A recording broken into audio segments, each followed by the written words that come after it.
Thank you. Well, Vanessa pretty much just said it. I don't think I have anything else to present because you've stolen half of my material. I will have to apologize in advance. I was kind of having a bit of a challenge putting together this lecture for you today and what it was going to look like. I do speak before people quite often, and the presentation I'm giving to you today usually is about a 2-day, 16-hour presentation. So to condense it into about 20 minutes, I'm probably going to run a bit over. So again, I apologize for that. First off, thank you guys very much for coming today and allowing me to participate in this fantastic event, Green College's 20th anniversary, and giving me the opportunity to speak to you guys about what I'm doing with youth, what that looks like, and how we're bridging gaps between law enforcement and young people. As Vanessa said, my name is Matt Ericson, Constable Matt Ericson. That guy doesn't really matter to me. I'm a member of the Prince Rupert RCMP. I've been a police officer now for approximately 9 years. Not only am I a member of the RCMP, but as Vanessa alluded to, I'm also the first child of Green College. I remember moving to BC, originally from Toronto in 1993 after my father, Richard, had taken a position here as the principal of the college. And when we first arrived, we were somewhat shocked because Green College at that point in time was quite literally a mud pit. A couple of other speakers that have spoken this week talked about how the grass hadn't been laid properly, raccoons were pulling up sod, our house wasn't finished, there was no kitchen, the upstairs in the Great Hall was complete id. I'll use that somewhat loosely. But we ended up moving directly from Toronto into faculty housing up on Acadia Avenue. Now, I lived in Green College for 10 years, so 1993 to 2003. And through that time, I was able to develop some of the most inspirational connections with people and meeting some of the most influential people that to this day I haven't ever met any others.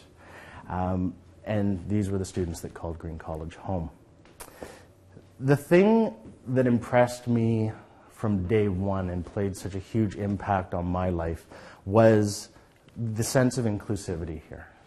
That I was welcomed with open arms. I was never just the kid of the college. I was never just the principal's son. I was treated as a peer and a valued member of this community. In 1997, I know, where's Makoto? Makoto's here. So in 97, and for those of you who were around at that time, that's when I got my first big break as a DJ in the college. And was known as DJ Moxie, and I spent more time DJing than I can even remember, and more parties than I care to remember. I won't go into how hard we partied or how we danced on tables, how we kept my father up all night long, and I was the one that got in trouble. The students never got in trouble, but I was the DJ, so it was my responsibility to shut it down at an appropriate time, which of course I never actually did. And we had this wall of shame. I don't know if anybody remembers the wall of shame. There's a couple of nods in the wall of shame that many students ended up having their photographs posted. That's a totally different story, and I'm not going to go into it. But I will say this, I still have the photos. So if I ever need a favor, please keep that in mind. I will mention, though, the significant impact that Green College had on me and how it shaped me for the role that I currently have within the RCMP.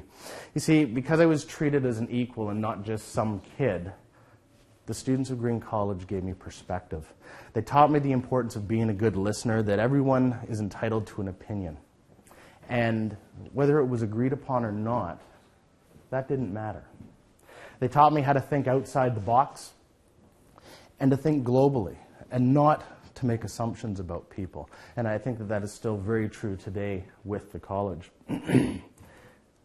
And those lessons are something that I currently apply in my day-to-day. It's become a fabric of who I am, a part of who I am, and something that I hold very close and dear to me. Me being here today, it truly feels like I've come home.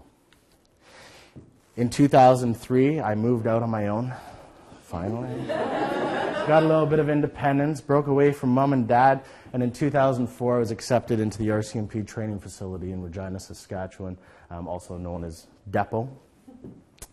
After graduating that later in 2005, I was posted to the Ridge Meadows RCMP detachment. For those of you who don't know Ridge Meadows, it's Maple Ridge, technically. And I remember when I was in depot and they announced, you're going to be moving to Ridge Meadows, I nearly had a heart attack. I didn't know what Ridge Meadows was. I thought it was going to be going to some tiny little town in the absolute middle of nowhere, kind of like Prince Rupert. But I had no idea that this was Maple Ridge and that it was actually fairly close by, so bonus for me. While I was there, I ended up going into general duty, where I actually met a very good friend of mine, Doug, who's in the back there, and longtime colleague. And from there, I spent a couple of years on our watch, and essentially what that is, a 911 call goes out. We're the guys that show up to try and save the day. From there, I went over to traffic services, where I spent a couple of years investigating collisions and enforcing the Motor Vehicle Act of the province. And then I had an opportunity to move over to something completely different. And that's where I became the community liaison for the Ridge Meadows RCMP, and where I truly got my first introduction to working with at-risk youth. And at that time, youth gangs in the Lower Mainland. At that particular moment in time, gangs were around, but they certainly weren't as prevalent as they have become in the last decade. So things were kind of just in their infancy stage. How we were going to focus on prevention education principles, the formation of various groups across the Lower Mainland with their intended purpose of combating gang violence.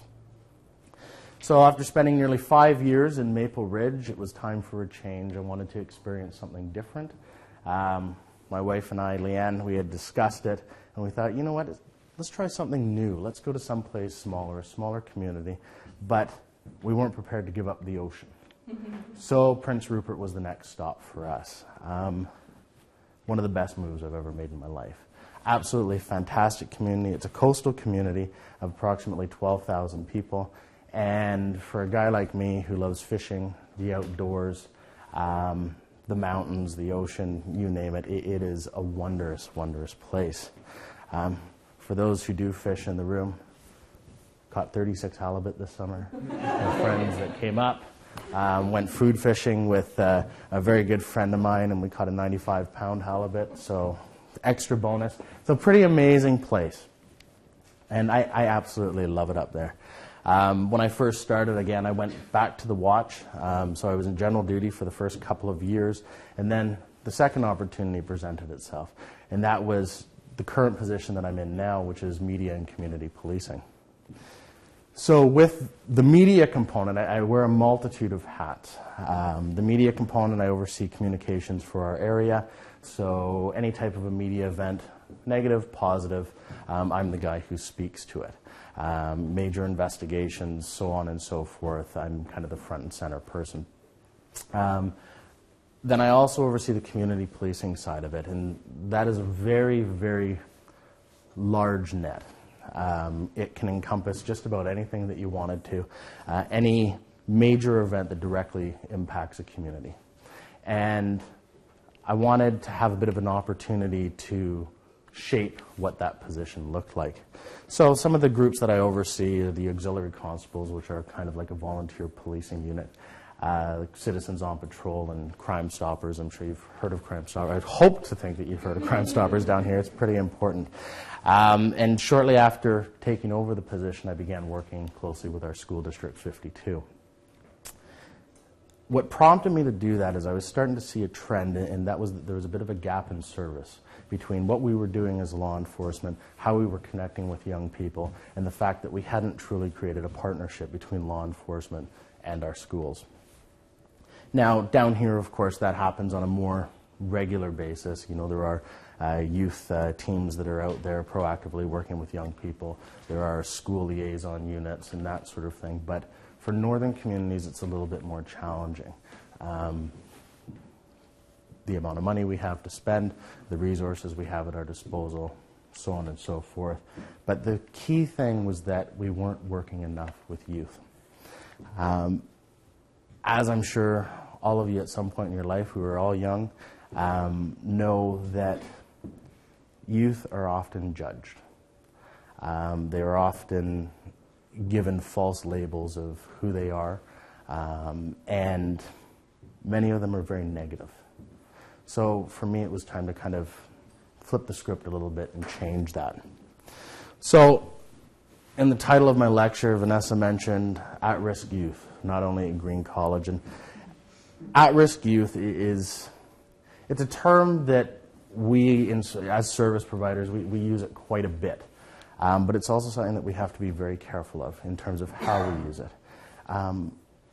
All youth are at risk. There's not just one particular group of people who are at risk. Everybody is at risk. And this type of risk knows no boundaries. It can be from absolute poverty to absolute affluence. I know from my experiences growing up here, when I was 13 years old, I got myself in some pretty serious trouble, part of which included me being arrested. So I've seen that side of the fence, despite all the support I had from my family, all the support that I had from my friends here at the college. Sometimes things don't pan out the way we anticipate they're going to. And some of the negative influences that I had in my life certainly played a role in terms of the path that I was going down. For me, the big change was, I remember I was in the UBC detachment, and I was sitting in cells, and I remember my dad came into the office there. And I was a tough kid. I didn't really care so much that I got arrested. But when my father walked through that door and seeing the look on his face, and he was completely gutted, that completely broke me. And from that point on, it was time to make a change. And with the support that my family gave me, going to private school, I was able to successfully make that change. Now, working in the area that I currently am in, working with youth, it poses a lot of challenges, as you can imagine. But this is also an area where we can do some pretty amazing work, where we can have some pretty amazing successes. And are any of you familiar with Rupert? I know you guys are familiar with Prince Rupert. There's a few people. So Prince Rupert, like I mentioned, is a population of 12,000 people, 56% of which are Aboriginal. The other 44% are of mixed ethnicity. And as you can imagine, there's a lot of social issues, systemic abuse, addictions that we have to focus on working with people, helping them to overcome these challenges as best as we possibly can. And many of the young people that I work with, quite honestly, they don't have a support system at home. They don't have structure. They don't have that healthy, responsible adult in their life that they feel comfortable to talk to speak to anytime that they need to. So for me, and our school districts and our other service providers up north, it is imperative that we create and foster that environment as best as we possibly can. I'll give you an example. Me, since I've been here, I think over the past 4 days, I've sent well over 100 text messages to people. Many of them were students, because they feel that they can connect with me and that they can have those conversations, they feel comfortable. And I'm at the point now in the role that I have that I've been able to develop that level of trust, which is very hard to develop, especially within families that don't have trust. Now, not that we forget about the families, and I don't want you to think that we do, but the starting point is the young people. And then we start looking back, and we start looking at families, we start looking at the challenges that they're facing, and then we kind of start working backwards as best as we possibly can to put necessary supports in place for that family. With the partnership that I have with the school district and working with youth, of course, we needed to figure out what was the best platform for us to do that work. Well, despite some of the issues that students may have at home, school seemed to be the common denominator. Kids would show up. They, not necessarily to be educated, but they would be coming to a place where their friends were, where they felt comfortable, where they were able to socialize. So all of these students in one place makes life a little bit easier, I guess would be the best way of saying it. So, but we wanted to continue to develop that. I wanted to make myself as available as I possibly could. So within the first 6 months of the position that I was in, I put together a plan to open an office at our high school, which is the first time that had ever been done in the north, or in Prince Rupert, I should say. And with that, it was kind of a pilot project for the first year, after which this year, or the beginning of this school year, it's become just part of the course of how we conduct our day-to-day. And the school district itself has just been unbelievably supportive. They had never experienced this relationship between law enforcement and schools, and of course they want to continue to nurture that and move forward as best as we possibly can. Nice thing for me is I work at a variety of levels. I not only work within the school, but I also work out of the school district office. So I'm able to have a say in how we as a school district can affect change within our school system, which is pretty neat. The most rewarding thing about what I do is I get to work with the positive and the proactive side of policing. I get to see the wonderful things that people do, that kids do. Granted, there are some negatives sometimes with anything, but I have the opportunity to develop long-lasting and valuable relationships with people. For me, I can't wait to get to work in the morning. I was just talking to Mark when I walked through the door. I had wanted to be here for this morning's lecture, but I wasn't able to because I was dealing with a crisis that was happening in Prince Rupert. So again, that speaks to that availability piece. I get to be part of a variety of community groups where youth is at the forefront of their minds and their strategies. When you look pretty much across the globe, youth have become this ongoing component to what is shaping our future. We hear about youth, youth, youth, youth. We have national strategies and priorities that speak to youth. Our partners with Ministry and Children and Families, youth, of course, is a priority. Our schools, our cities, our politicians, it's about young people. And I'll speak specifically to Prince Rupert. The thing that I noticed was that we were all talking about very similar things with all the community groups that I was part of, all the panels that I sat on. And we were all doing great things, but we kept reinventing the wheel. We were working in silos, and the issue with that is that we weren't able to give programs true momentum. Breaking down those barriers is still something that we're working on. It is a work in progress. It is very, very difficult because in some cases you're working with very high levels of government that have specific policies and procedures in place that kind of govern the bodies that they manage. But there was a lot of crossover. And the other thing that was kind of concerning was that each group didn't know what the other group was doing. So developing a communication strategy where we get together and we share the ideas and we develop initiatives kind of as a team collective, despite some of the barriers that we may face, we do the best that we can. And the thing with it all is, and this is where many organizations kind of fail, in my personal opinion, and that is we spend a lot of time saying kids need this, kids need that, you should do this, you should do that. But we forget that the young people are the key to our successes. We forget to include them in our decision-making process. We forget to include them as part of the initiatives that we put forward. And the question needs to be asked to young people: what do you need? What do you want? And how can we help? So I ended up last year putting on a youth roundtable that was very successful. We invited all the service providers from our area, got them all in one room, and we invited kids from all over the place.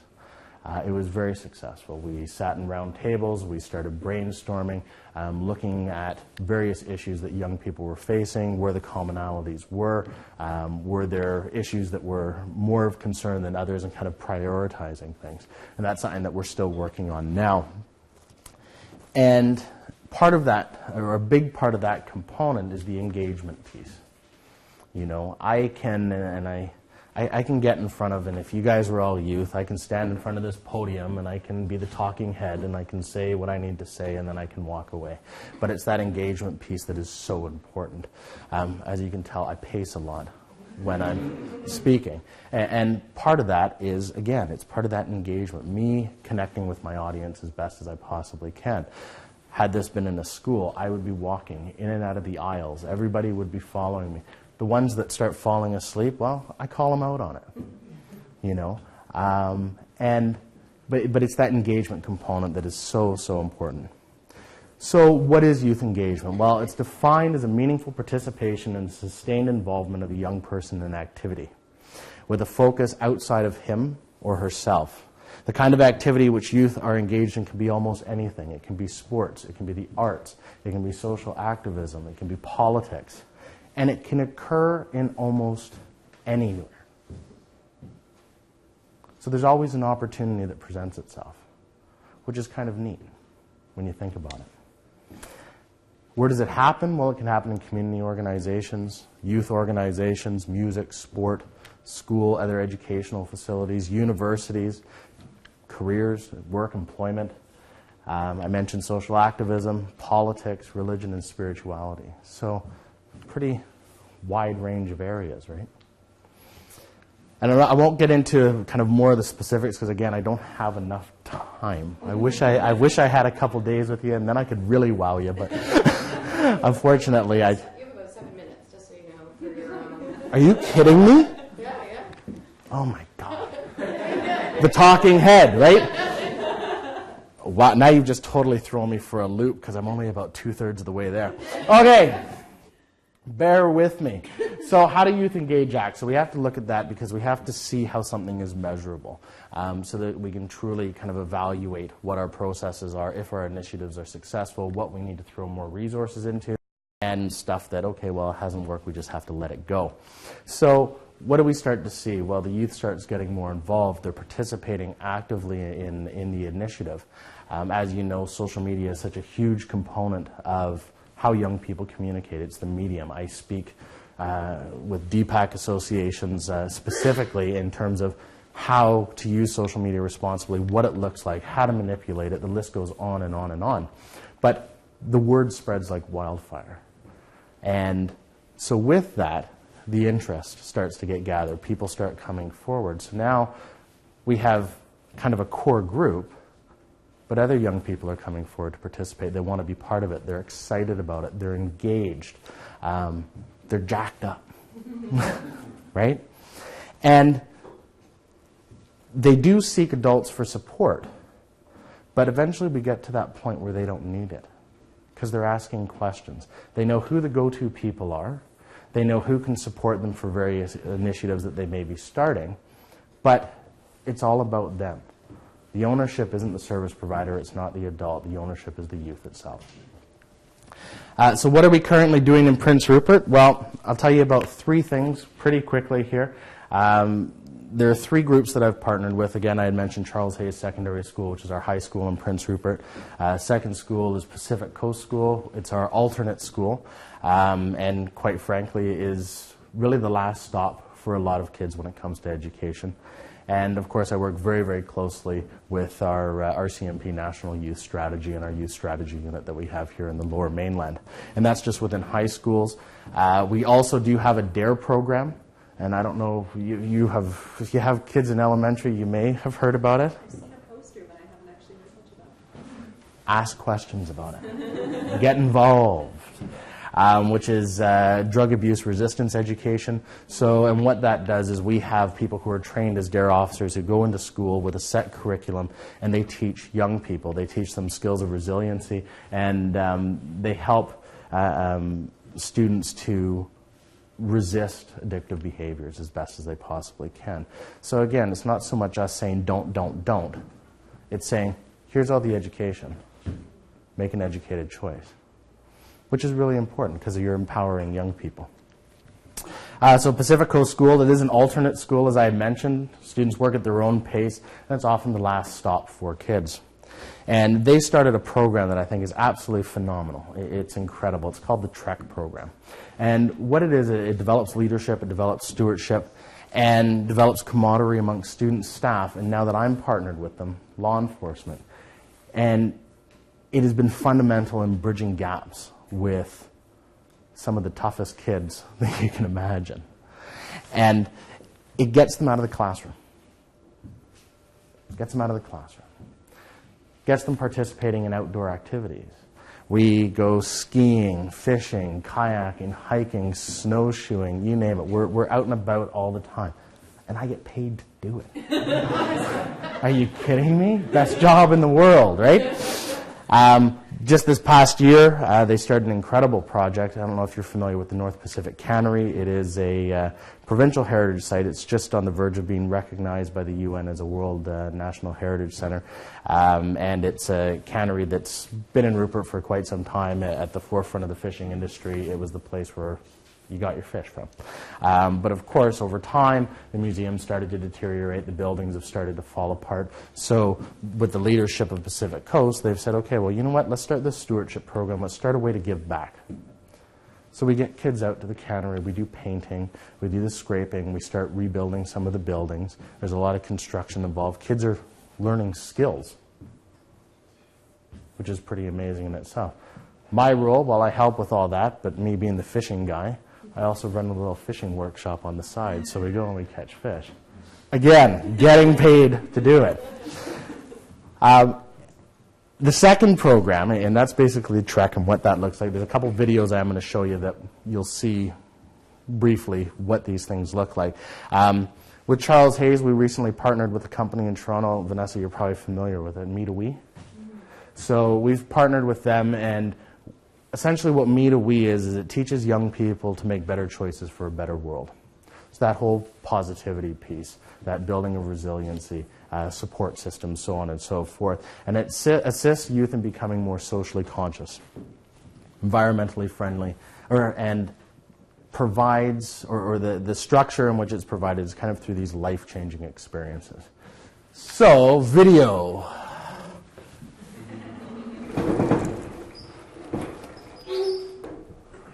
Let's see if we can make it work. And this computer is off. All right, here we go. Did you get this screen? Yeah, that's good. Yeah, you're good. Am I good to go? Yeah, you're good. So this is what Me to We is.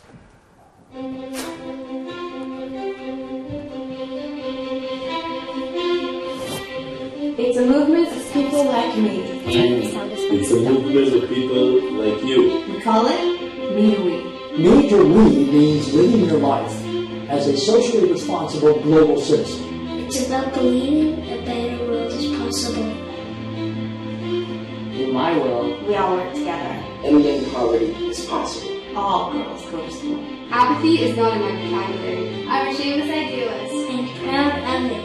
Through Me to We, I can make responsible choices. Don't go to work. How I spend my summers. How I travel. And how I consume. And I know that when I buy a book, I get a book too. And when I give a gift to a loved one. I know how that gift was made. handmade by mamas like me, so I can support my family.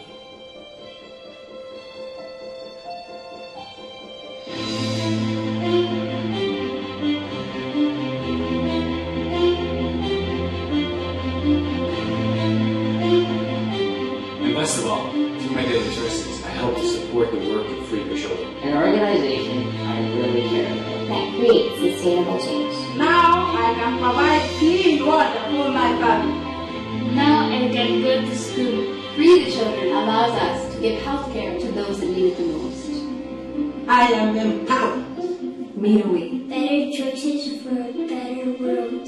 We are responsible for each other. There is nothing we cannot do if we just put our minds to it. In my world, I can make a difference every day. Not just a tax time, every single day. Changing the world is, in the words of Mahatma Gandhi, becoming the change that you wish to see. Changing the world is hope. Changing the world is our job. It's global. It's empowering. It's for everyone. Never ever doubt that you can change the world. You are not our future, you are our right now. We are all in this together, striving to create a better world. It's about taking action.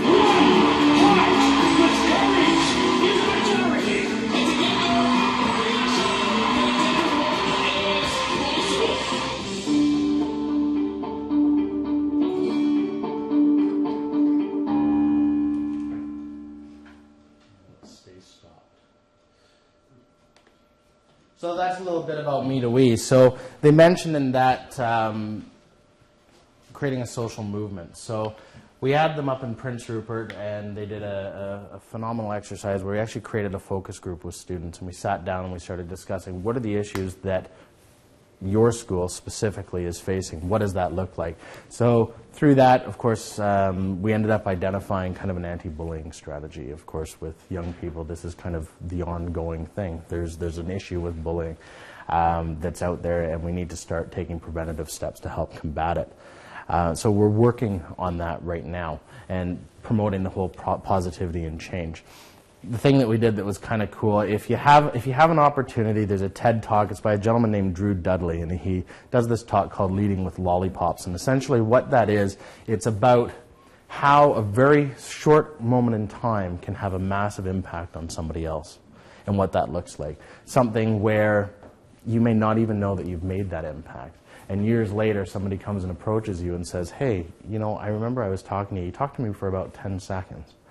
But that 10-second moment completely changed my life. So it's a really good video. If you have an opportunity, check it out. But on the tails of that, what we did this Halloween at Charles Hayes is, again, we wanted to figure out the best platform and way to spread positivity, to spread this message. And so we did a Lollipop Campaign. The students came up with the idea. We supported it. We thought it was fantastic. We ended up buying 700 lollipops. And we took little tags, and we put positive messaging on it, and on the back of it, it said Happy Halloween. There was also an RF code that was on there, and I don't know, do you guys know what RF codes are? It's almost like for those who don't know, it's almost like a barcode that you can scan with your smartphone, and it'll take you to a specific site. So we directed everybody to the TED Talk about lollipops. So kind of a neat way to get the word out there. And you know, we're still currently working with Me to We. They're going to be back up this Monday, and we're going to be kind of continuing to give some momentum to the program. The final thing I wanted to mention was our RCMP National Youth Strategy, and it consists of 5 strategic priorities. Again, youth being at the forefront. So the first, reducing youth involvement in crime, both as victims and as offenders. So important. Supporting sustainable long-term responses to youth crime and victimization. Supporting approaches that are consistent with youth justice law. So of course we have to work within that box that we have, which is the youth criminal justice system, and I won't go into the details of that because we'll be here for a week and a half. But you know, we have areas in which we're able to work where we can look at different solutions to resolving issue or conflict, as opposed to just hammering kids with criminal convictions. Focusing on risk factors, prevention and early intervention, that's where I do most of my work. And of course, promoting youth engagement, which we all know is so important. So about this time of year, last year, had a great opportunity to go back to our training facility in Regina, which was absolutely fantastic. Long and short of it, we put together this youth initiative where 1 police officer and 1 youth was selected from each province in the country. I was the guy who got selected for BC. Bonus, got a road trip, got to pick a student to take to Regina with me in the fall. Oh, it was cold. Minus 25 when we got there. Not a fan, despite being in depot in the wintertime for my training when it was minus 50. But anyhow, and so with that, it was a way to engage youth from everywhere. And we were able to kind of brainstorm a little bit about what youth were facing in their respective communities. The demographics very different for each place that you go, right? And so we wanted to strategize and develop kind of proactive solutions. There was a young guy, he was from a very, very small Aboriginal community in northern BC that is inundated with Aboriginal gang violence. And this is a young man who had constantly been bombarded with joining the gang. And for whatever reason, he'd been able to resist it as much as he possibly could, but still was constantly bombarded, almost to the point of when they found out that he was going to be coming to Regina with a bunch of Mounties to talk about youth strategies, he was threatened about it. So pretty serious stuff. When I first met him, very, very quiet, didn't trust police one bit, hardly spoke at all. I mean, his first language is Cree, his English not so good, but he understood what was going on, but didn't engage at all. He was just there along for the ride. And the true testament in terms of how that engagement piece works was after the 10 days, the kid was laughing with us, he was joking with us, he wanted to play fight all the cops because he thought he was bigger, badder, and stronger because that was the community that he was from, despite being 5'6" and 120 pounds soaking wet. But you know, just an incredible 180 change from not liking law enforcement, not wanting to be part of them, to wanting to be involved, wanting to engage police, of all things. He was so nervous when I first met him, but again, it was that change that really kind of was a testament to the work that we're doing. I have one more video for you, then one final word, and then I'll get out of your hair. So I wanted to provide you guys with a video that kind of highlights what I do, what that looks like. It actually worked out pretty well because I made it on my phone, which was awesome. Let's see. Here we go.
Justin. He's 16 years old, 6'8", just made MVP.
So, final thought is that, well, best job in the world, right? You know, I'm often asked so much, or often why I'm so passionate about youth, and the reality, as cliche as it may sound, is that, well, they are now, they are our future. And I'm sure many of you guys share that same sentiment, right? The bonus for me is that I get the luxury of working with them, dealing with the positive, being proactive, getting out there, and doing some pretty amazing things within the scope of policing. Not so much policing, but it is. It works. And I have the privilege of seeing young people grow to be very productive members of society. They truly are an invaluable resource for us. Thank you.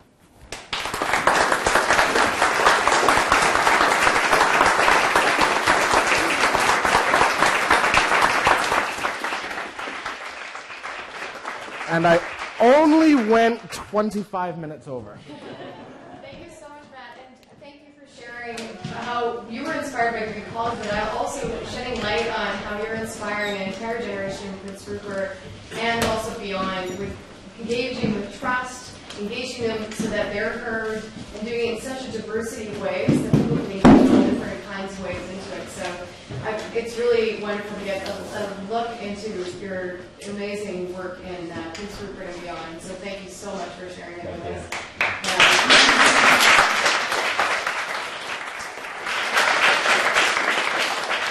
I think we have time for like one question. So we might be able to do two quick ones. So let's see if there's anybody who has. Okay, so we'll go one and then two, and then we'll maybe one after the other, and then we'll have time. So for the people of the First Nation, are you using the members of the senior members of the community to come up with courses that they were using in the past?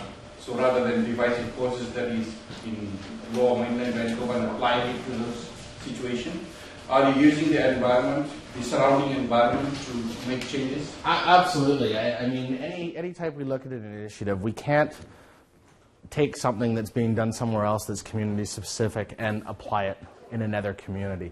It doesn't work. You know, we have 4 clans that are in Prince Rupert, and each clan has their own individual needs.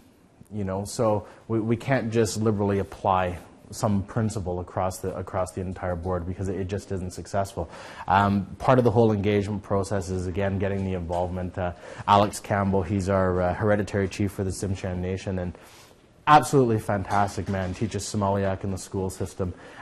Just a great guy, and you know, I collaborate with him quite a bit and glean knowledge in terms of, you know, directions that we need to be going. I also engage other community partners that we have within the First Nations community, and we look at, you know, what is going to work best for their specific needs, right? It's important. Otherwise, when you do put together an initiative, it's going to fail. Great, Mark. Well, first of all, thanks. It's great to see Yeah, you. And congratulations on all your accomplishments, Thank including you. the 95-pound halibut. That's fantastic. Just a quick question. I mean, Prince Rupert and Kitimat are obviously ground zero in terms of the discussions around the LNG industry and the projects that are proposed to go ahead. As we've seen with places like Fort McMurray in Alberta, large amounts of temporary laborers come in can really upset or change the balance in a particular community. Are there any initiatives that Prince Rupert has to brace itself for that kind of potential influx? At this point in time, there isn't anything specific. I know that we are making all kinds of preparations for the potential of these projects coming up north.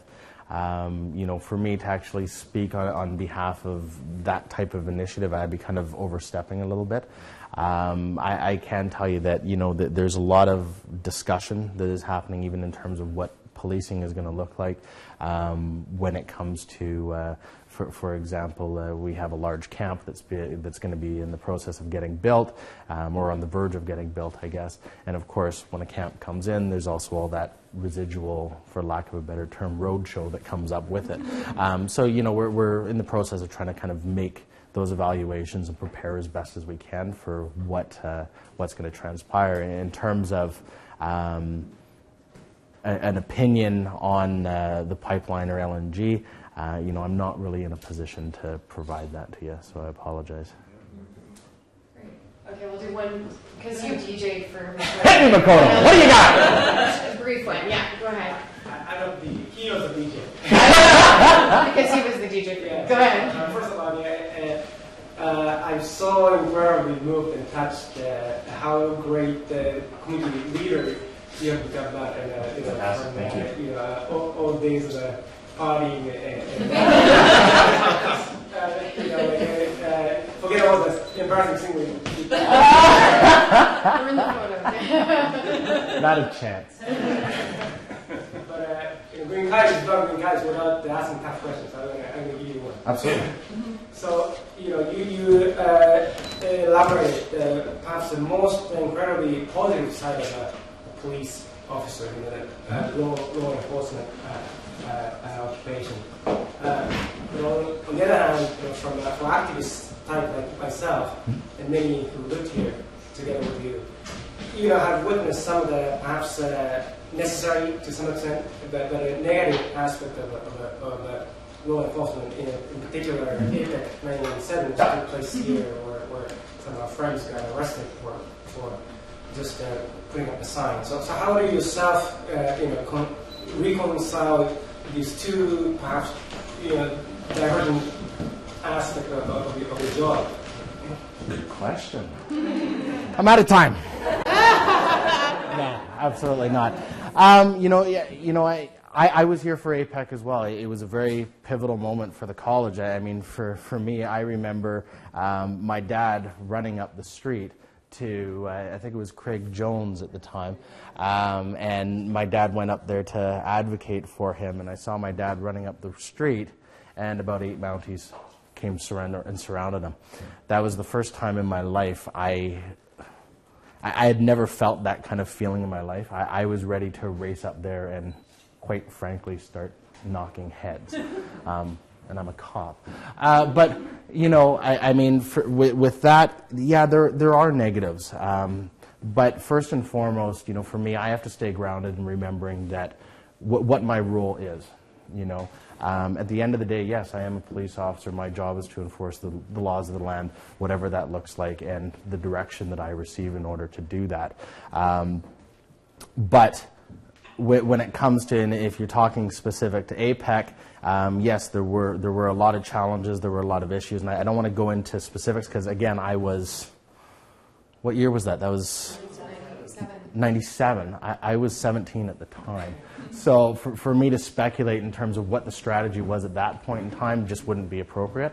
But, there are a lot of negative sides to policing, as you can imagine.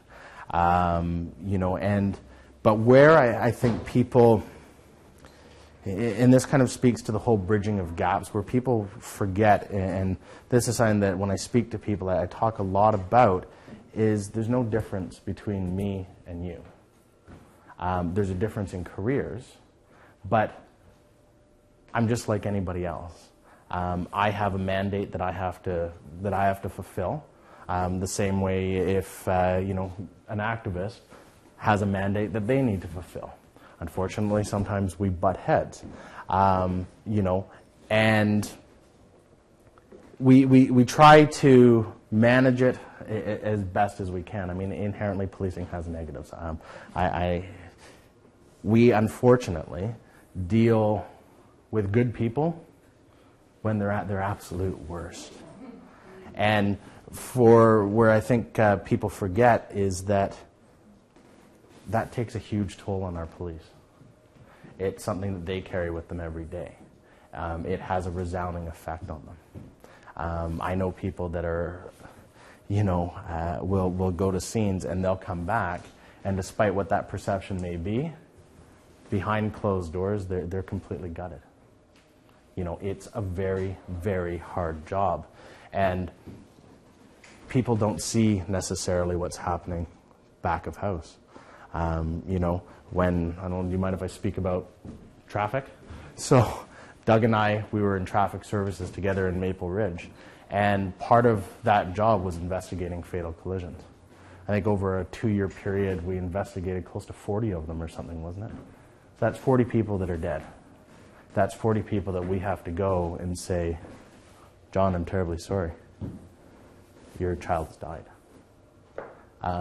And to think that those negatives and those hardships don't weigh heavily on police, they do.